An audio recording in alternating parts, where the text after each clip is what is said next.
Bonjour à tous, bienvenue sur notre chaîne YouTube de la gamme MMS Honey Wildfire. Donc ce tuto, cette fois, est consacré au TRE de la gamme MMS, c'est-à-dire le H4Y TRE. Donc ce petit tuto va vous expliquer comment le câbler et puis surtout comment le paramétrer sur les centrales. Donc, tout d'abord, si on parle de câblage, vous avez le bornier. Donc, quand vous ouvrez le TRE, vous avez le bornier sur la gauche, ici. Vous avez une dizaine de bornes. Hein. Donc, sur les deux premières, là, il n'y a pas de petit bornier. C'est deux bornes 0 volts.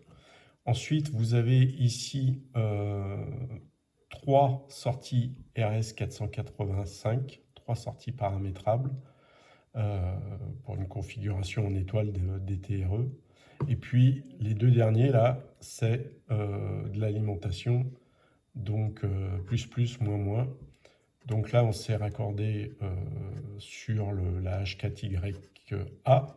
Je vous rappelle que sur la H4YA, donc vous pouvez utiliser la sortie de l'EAE 24 volts 400 mA, et auquel cas vous pouvez raccorder jusqu'à 3 TRE les uns derrière les autres, avec le E de la H4YA. Voilà. Si vous avez plus de TRE, il faut prévoir dans ce cas-là une AES 24/4. Donc là, on est raccordé alimentation et on a utilisé la première liaison RS485. Donc si je rentre en paramétrage, j'appuie sur test signal et sur arrêt signal sonore. J'ai le clavier qui apparaît, je tape le code, donc le code de base c'est 3, 4, 5, 6 et je valide. Donc là je rentre dans les paramètres, je vais dans configuration et vous voyez que je vois apparaître ici mes trois sorties RS485 possibles. Donc là j'ai utilisé la première sortie, donc je paramètre mon tableau à travers le menu déroulant disponible. Bon, grosso modo, c'est soit H4YC, soit H4YA. Donc là, je suis sur une H4YA. Je le paramètre en conséquence. Le deuxième et le troisième, donc je ne les utilise pas. Si vous paramétrez une H4YB ou une H4Y2A, c'est également le protocole de la H4YA qu'il faut configurer ici. Ensuite, dessous, là, vous avez la possibilité de changer les codes d'accès si vous le souhaitez. Bon, c'est vous qui voyez. Et puis enfin, en dessous, vous avez le paramétrage des informations pour lesquelles le TRE va fonctionner. Donc ECS, hors service, test, UGA et CMSI. Donc là, tout est fonctionnel, c'est-à-dire que le TRE remontera toutes les informations du tableau. Et j'enregistre. Voilà, donc pour une configuration simple, c'est voilà, tout ce qu'il y a à faire sur le TRE. Et si on passe sur l'écran de la H4YA, alors je suis désolé pour le reflet dans l'écran du tableau, je vais avoir aussi une manip à réaliser, c'est-à-dire que je vais rentrer en configuration. Donc, comme d'habitude, je vais dans mon menu configuration et je tape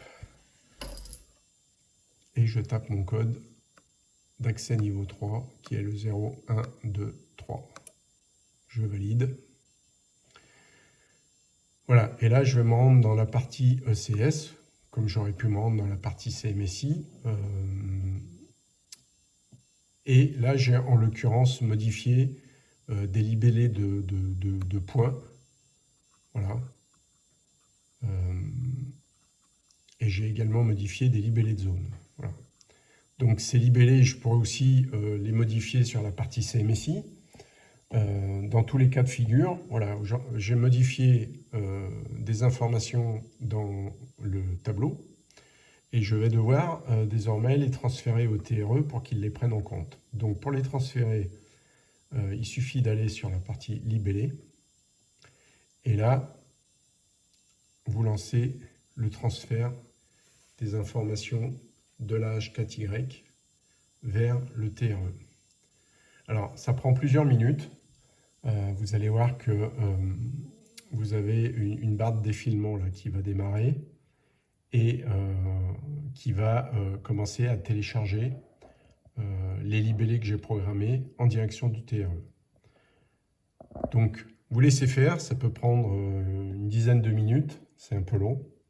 Et vous allez voir qu'en parallèle sur votre TRE, ici, voilà, vous avez également une barre de chargement qui commence à défiler et qui vous informe que le transfert des libellés est en cours.